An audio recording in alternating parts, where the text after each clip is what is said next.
une exécution musicale. Et je tiens de la police nationale d'Haïti, messieurs les membres de la commission municipale,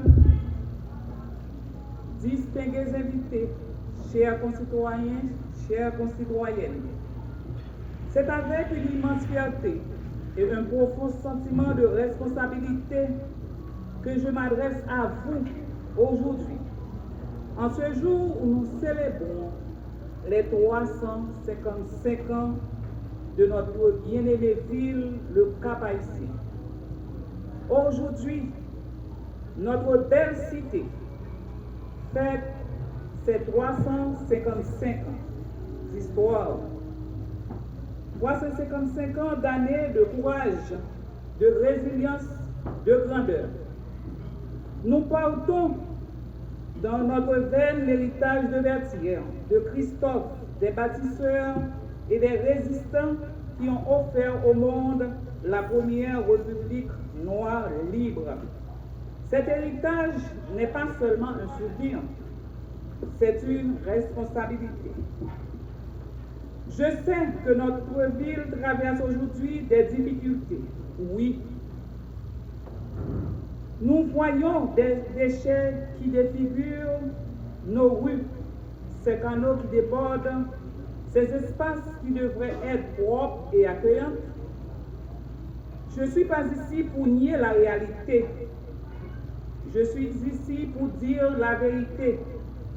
Ce problème est notre problème à tous.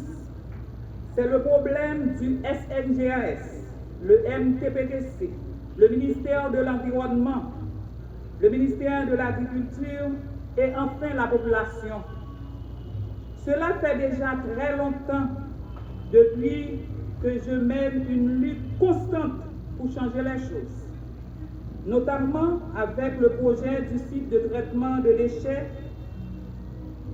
qui va venir naître à SAM au public, qui doit travailler sans relâche pour renforcer la collecte, améliorer le traitement des déchets et surtout rendre enfin opérationnel le site de traitement que notre ville attend depuis très longtemps.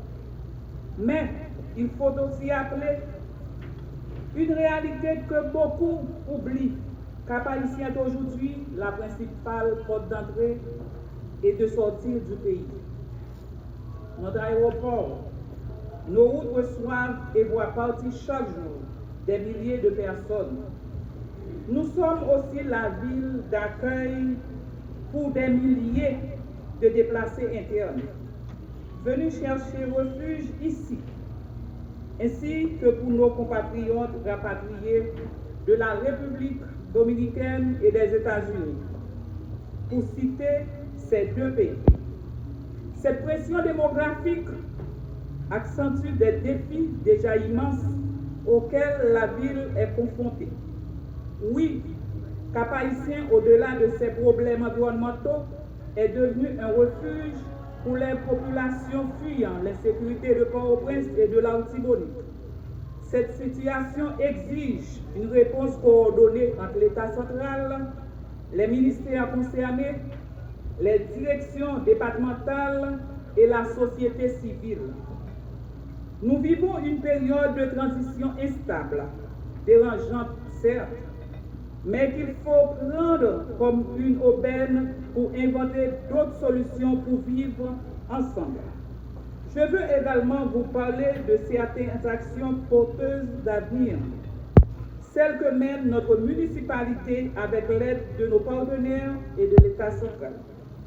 Le projet du site de traitement des déchets de Mouchinette doit fonctionner à plein régime est en cours.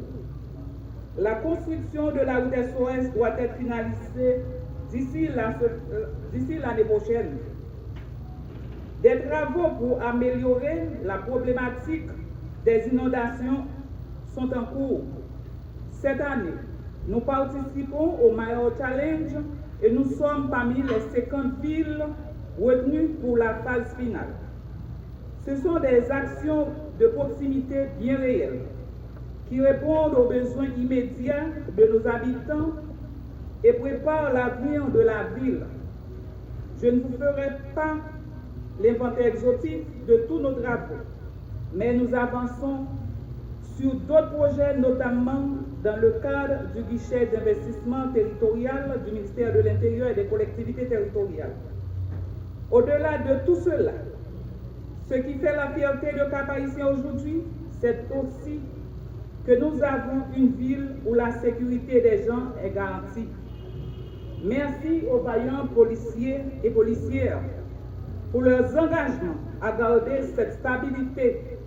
Pour ma part, j'ai dû sacrifier ma vie et celle de ma famille afin de mener cette mission avec détermination et courage.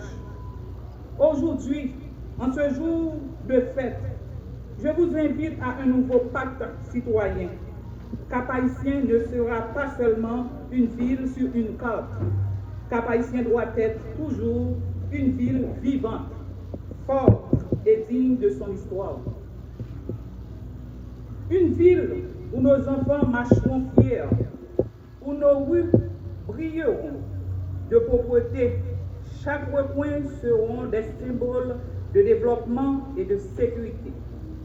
Mes chers amis, l'histoire du Cap-Haïtien s'écrit aujourd'hui, ici et maintenant, par chacun de vous. Alors, levons-nous, engageons-nous, agissons, faisons ensemble du Cap-Haïtien la ville que nous rêvons, la ville que nous méritons, la ville que le monde admirera.